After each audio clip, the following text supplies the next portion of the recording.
ilmu kanuragan tak bisa dilepaskan dari kehidupan masyarakat Jawa zaman dahulu.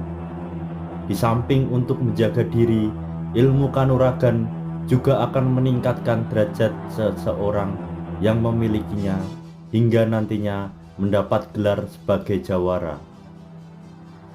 Ada beberapa ajian kanuragan yang sangat terkenal dalam dunia persilatan, baik itu aliran hitam maupun ilmu putih. Bahkan konon saat ini masih ada orang yang memiliki ilmu-ilmu tersebut dengan berbagai syarat amalan serta pantangan yang harus dijalani. Berikut ajian ilmu sakti yang akan menjadi pemiliknya sebagai jawara persilatan. Kawan-kawan, sebelum nonton video ini, jangan lupa subscribe, like, komen, dan share.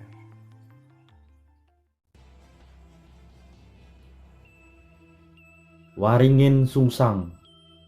Waringin Sungsang merupakan ajian paling hebat dalam dunia persilatan.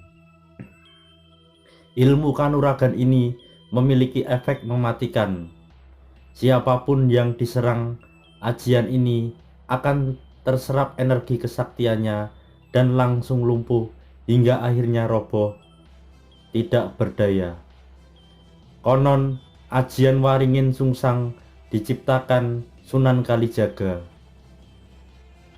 Diciptakannya Waringin Sungsang yakni untuk memerangi kejahatan para pendekar zaman dahulu yang menganut aliran ilmu hitam.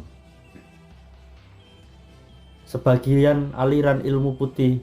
Untuk mendalami ajian ini, seseorang harus melakukan sejumlah laku dengan tak ketinggalan membaca rapalan-rapalan yang menyertakan nama Allah.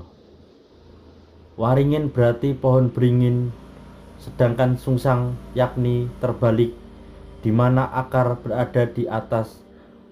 Waringin Sungsang bermakna kehidupan berasal dari sumbernya yang atas terus hidup. Karena begitu tingginya falsafah yang terkandung dalam ajian Waringin Sungsang ini, maka hanya kepada para pendekar yang sudah menyelesaikan urusan diri sendirilah ilmu ajian ini boleh diwariskan. Rawa Rontek. Ilmu Rawa Rontek termasuk aliran ilmu hitam yang banyak dimiliki jawara tanah Jawa kala itu. Mereka menggunakan ajian ini untuk memperoleh hidup kekal.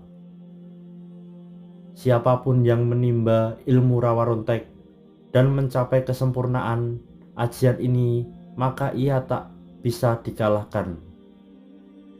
Tubuhnya yang terluka saat duel bisa dengan sekejap kembali pulih. Tubuhnya yang terputus bisa kembali menyatu. Bahkan konon saat ia mati pun bisa hidup kembali. Lembu Sekilan. Seorang yang memiliki ilmu lembu sekilan akan menjadi sakti mandraguna karena memiliki tameng kebal saat bertarung dengan musuh. Tubuh pendekar lembu sekilan tak akan tersentuh lawan. Bahkan saking kuatnya perisai gaib ini, pukulan atau senjata lawan akan melenceng sekitar 50 cm dan hanya pengantaran angin saja. Untuk mendalami ilmu lembu sekilan, seseorang harus menjalani puasa ngidang selama 40 hari. Puasa ngidang yakni puasa yang dimulai pada Kamis Wage dan dilakukan seperti puasa pada umumnya. Yang membedakan hanya dalam hal buka dan sahur. Dalam puasa kidang, sahur dan bukanya hanya diperbolehkan makan dedaunan, berbumbu garam, dan minum menggunakan air kendi. Setelah selesai berpuasa 40 hari, dilanjutkan dengan puasa ngebleng selama 3 hari 3 malam, serta tidak boleh makan, minum, dan tidur. Gelap ngampar. Gelap ngampar berasal dari kata yang dalam bahasa Jawa memiliki arti petir. Ajian sakti ini konon juga dimiliki Patih Gajah Mada. Gelap ngampar tergolong sebagai salah satu ilmu tingkat tinggi dan tak semua orang bisa mencapai tingkatan ajian ini. Jika disalurkan lewat suara, maka yang mendengar bentakannya akan langsung tuli, dan bila ajian ini dibaca di tengah-tengah riuhnya peperangan, siapapun yang mendengar teriakan dari pemilik ajian ini akan langsung bersimpuh, menyerah, dan melarikan diri. Bila ajian ini disalurkan lewat telapak tangan, maka tubuh yang terkena pukulannya akan terasa panas, seperti tersambar petir. Ajian ini memiliki mantra yang harus dibaca saat akan menggunakannya. Untuk dapat menguasai kemampuan ini, seorang harus menjalani puasa 40 hari dengan makan hanya sekali setiap jam 12 malam. Setelah itu diteruskan dengan puasa ngelowong 7 hari 7 malam yang dimulai hari Sabtu Kliwon.